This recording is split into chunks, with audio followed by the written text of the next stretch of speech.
Hello दोस्तों, आज की इस वीडियो में हम स्टार्ट करने जा रहे हैं ये सीएमए फाइनल और इंटरमीडिएट की एक सीरीज, जिसमें हम आपको ये गाइड करेंगे कि एग्जैक्टली आपको सीएमए इंटरमीडिएट और सीएमए फाइनल में एमसीक्यू की प्रैक्टिस कैसे करनी चाहिए, जिससे कि आप 30 आउट ऑफ 30 लाने के लिए कैपेबल हो।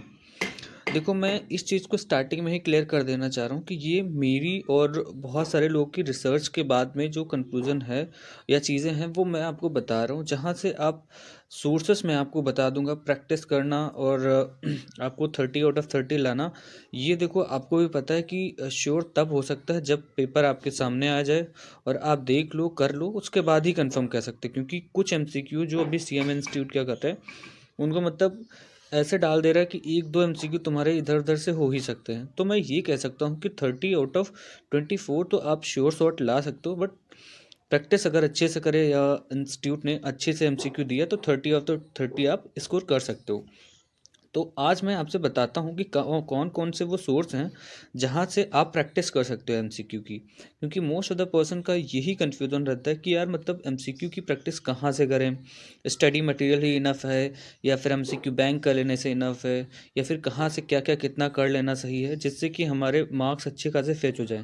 क्योंकि आपको ही पता है यार कि हमारा इंस्टीट्यूट का जो मतलब एग्ज़ाम पैटर्न है उसमें 30 मार्क्स का एक्चुअली एमसीक्यू होता है और हमारा पास होने का क्राइटेरिया 40 होता है।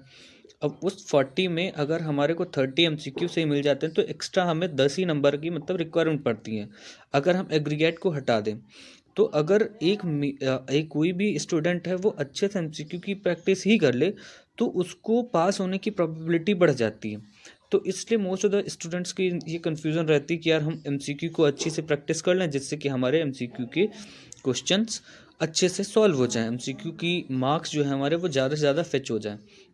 तो सबसे पहले आ जाओ हम समझते हैं कि कौन कौन से सोर्सेज हैं, वो समझते हैं, फिर हम और डिटेल्स में बात करेंगे आज की डेट में।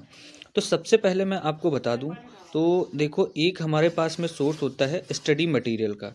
ठीक है, स्टडी मटेरियल हमारे पास जो होता है वहाँ से हम एमसीक्यू के क्वेश्चंस को प्रैक्टिस कर सकते हैं। सबसे पहले हमारा टारगेट रहेगा कि हम एमसीक्यू सबसे पहले स्टडी मटेरियल में जितने हमारे वो जैसे ही चैप्टर ख़त्म होकर होता है वहाँ पे पीछे देखेंगे आप लोग, तो स्टडी मटेरियल में एमसीक्यू आपको मिल जाते हैं, वहाँ से आपको प्रैक्टिस करनी है। सेकंड, आपके पास सोर्स होता है, आपको इंस्टीट्यूट की एमसीक्यू बैंक को फॉलो करना है। आपसे मैं एक चीज़ क्लियर कट बोल दे रहा हूँ कि इंस्टीट्यूट की एमसीक्यू बैंक जो होती है वो एक्चुअल में बहुत हेल्प करती है। वहाँ से प्रोबेबिलिटी रहती हैं कि आपको 7 से 8 एमसीक्यू वहाँ से मिल ही जाने हैं। मैं ये चीज़ 100% श्योर नहीं करता, बट प्रोबेबिलिटी है कि वहाँ पर आपको 50 to 60% के एमसीक्यू वहाँ से ही आपको देखने को मिलेंगे। तो हमारे पास दो सोर्स हो गए। सबसे पहले हमारे को स्टडी मटेरियल के पीछे जितने भी एमसीक्यू हमारे को मिल रहे हैं वो सारे हमें प्रैक्टिस करने हैं। साथ ही साथ हमारे को इंस्टीट्यूट ने जो एमसीक्यू बैंक रिलीज़ करी है उसको हमें जो लेटेस्ट अपडेटेड है उसको हमें अच्छे से फॉलो करना है। थर्ड हमारा टारगेट रहेगा कि हमें ना बहुत अच्छे से पास्ट ईयर पेपर जो होता है हमारा, उसमें से ये हमें देखना है कि हमारे एमसीक्यू एक्चुअली में आ कहाँ से रहे हैं। हमारे एमसीक्यू आ कहाँ से रहे हैं, यानी कि हमारे को पहले 1 2 3 4 ऐसे 15 एमसीक्यू का एक लिस्ट बना लेनी है। उसमें पिछले 4 अटेम्प्ट के आपको ये चीज़ ट्रेंड देखना है कि किस चैप्टर से ज़्यादा एमसीक्यू पूछे जा रहे हैं। हमें उस चैप्टर को इतना डिटेल्स में पढ़ना है जो कि उससे अगर कोई एमसीक्यू बने तो हमारे को वो एमसीक्यू बनना चाहिए। अगर हम इस चीज़ को अच्छे से ध्यान देके उसके एनालिसिस करते हैं तो हमारे को हर बार ये चीज़ पता चलेगा कि इंस्टीट्यूट किस चैप्टर से कौन सा एमसीक्यू या किस टाइप का एमसीक्यू बना ही रहा है जनरली। तो हमारे को वहाँ से एक प्रैक्टिस करने का सोर्स मिल जाएगा, राइट। तो हमारे को वहाँ से अच्छे से प्रैक्टिस करनी है। साथ ही साथ हमारे पास पास्ट ईयर पेपर के साथ साथ में हमारे पास, आप नोटिस करोगे एमसीक्यू, आप देखोगे कि जो स्कैनर हमारा होता है, स्कैनर जो होता है हमारा, उसमें आपको लास्ट में आप देखोगे, लास्ट में जब बिल्कुल पहुंच जाओगे आप, तो वहाँ पर पिछले 2017 से लेकर या 2012 से लेकर आप देखोगे आपको एमसीक्यू बहुत सारे दिए रहते हैं, वो एक एक एमसीक्यू आपको बहुत अच्छे से सॉल्व करना, ऐसा नहीं कि उसको ब्लाइंडली देख लिया, नहीं, उसको आपको प्रॉपर एक एक सॉल्व करना चाहिए।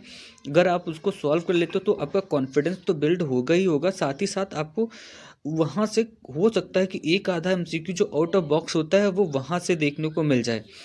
तो अब हमारे पास में सोर्स चार हो गए पहले, एक तो हमारा स्टडी मटेरियल, दूसरा इंस्टीट्यूट की एमसीक्यू बैंक, तीसरा हमारे पास पास्ट ईयर पेपर के साथ साथ में ये पास्ट ईयर पेपर में से हमारे को ये देखना है कि कहाँ कहाँ से एमसीक्यू पूछे जा रहे हैं। और साथ ही साथ हमारे पास एक सोर्स आ जाता है स्कैनर का, स्कैनर में जो हमारे पेपर एमसीक्यू दिए गए हैं, ठीक है, उनको हमें बहुत अच्छे से प्रैक्टिस करनी है। साथ ही साथ हमारे पास एक सोर्स और बचता है जो कि होता है एमटीपी, मॉक टेस्ट पेपर, जो इंस्टीट्यूट रिलीज़ करता है। पिछले 4 अटेम्प्ट के हमें ट्राई करने हैं कि उनको सॉल्व कर लेने, बाकी उन ट्राई करना कि अगर ज़्यादा से ज़्यादा आपसे हो सकता है तो कर लो, अदरवाइज़ कोई इशू नहीं, क्योंकि जो मॉक टेस्ट पेपर होता है, वो मॉक टेस्ट पेपर जो हमारे उसमें एमसीक्यू आते हैं वो हमारे साथ जनरली हमारे इंस्टीट्यूट की जो एमसीक्यू बैंक होती है उससे ही पूछे जाते हैं। तो हमारे को टारगेट पहले ये करना कि स्टडी मटेरियल, फिर इंस्टीट्यूट की एमसीक्यू बैंक, फिर पास्ट ईयर पेपर, इतना कर लेने के बाद स्कैनर, और अगर हमारे पास टाइम बच रहा है सफिशेंट तो हम एमटीपी को प्रैक्टिस करें। इतना कर लोगे आप तो मुझे लगता है, जहाँ तक का श्योर शॉट, मुझे क्या मतलब, ये अभी तक का जो ट्रेंड देखा गया वहाँ से मैं आपको गारंटी दे रहा हूँ कि आपके 24 मार्क्स 30 में से श्योर शॉट तो आ ही जाएंगे। बाकी जो रिमेनिंग आपके रहेंगे, रिमेनिंग 2 एमसीक्यू जो रहेंगे उनकी गारंटी, 2 से 3 एमसीक्यू जो रहते हैं वो आउट ऑफ बॉक्स जनरली देखे गए हैं। ऐसा नहीं कि श्योर शॉट रहता है, श्योर शॉट नहीं रहता, बट 1 से 2 आप वेरिएंस लेके चलो कि डिफरेंस आ सकता है, बट कोई इशू नहीं यार। आप खुद ही सोचो, 30 आउट ऑफ अगर आप 24 निकाल एमसीक्यू में से आप मार्क्स ग्रेस कर ले रहे हो तो मुझे लगता है वो बहुत बेटर है। रिमेनिंग 40 में से आप अगर 24 को माइनस कर दो, देखो आपको 16 मार्क्स की ही रिक्वायरमेंट पड़ती है। तो मुझे लगता है कि अगर आप इतनी चीज़ों को अच्छे से प्रैक्टिस कर लेते हो तो मेक श्योर आप अच्छे मार्क्स एमसीक्यू में फिच कर लोगे। तो आपको अगर ये वीडियो वैल्यूएबल लगी है तो आप जल्दी से चैनल को सब्सक्राइब कर लीजिए। बाकी आपको किस टॉपिक में, किस चीज़ से रिलेटेड आपको वीडियो चाहिए, आपको कोई इशू आता है, आप कमेंट में हमें बताओ, हम मेक श्योर हेल्प करने की पूरी पूरी कोशिश करेंगे।